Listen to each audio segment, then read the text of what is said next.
So I purchased a coil spring, a cord from Amazon for like $20. I'll send you the link. And I did have to splice it. I spliced it up here.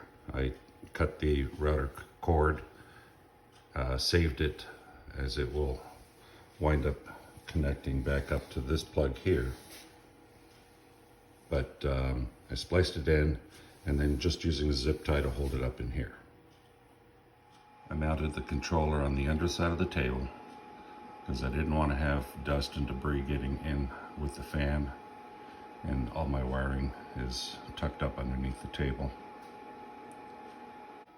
I drilled a hole on the left side just before the drag chain that the wiring can come up through, and then I also drilled another hole on this end so that the Y2 wiring, or Y1 rather, wiring could come up under the table and not be hanging down and getting caught.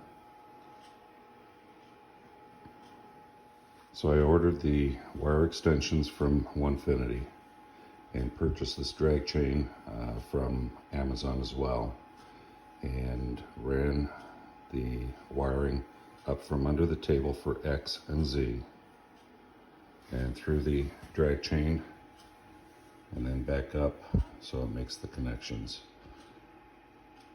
I took the remaining cable from the router and just put a female plug on it and connected that up. And I did use some aluminum,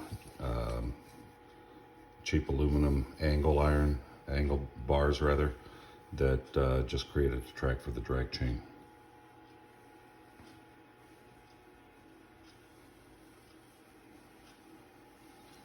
The drag chain is screwed down at the one end just next to the hole, and the opposite end I've got connected right now with a screw into one of the threaded holes for the bearings.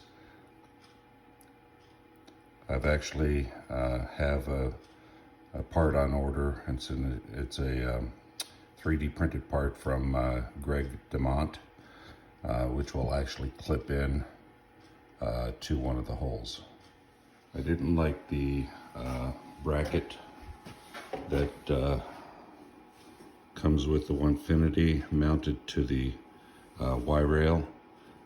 It wasn't at the right angle for me or anything, so I just had some waste material that I built, just a little stand.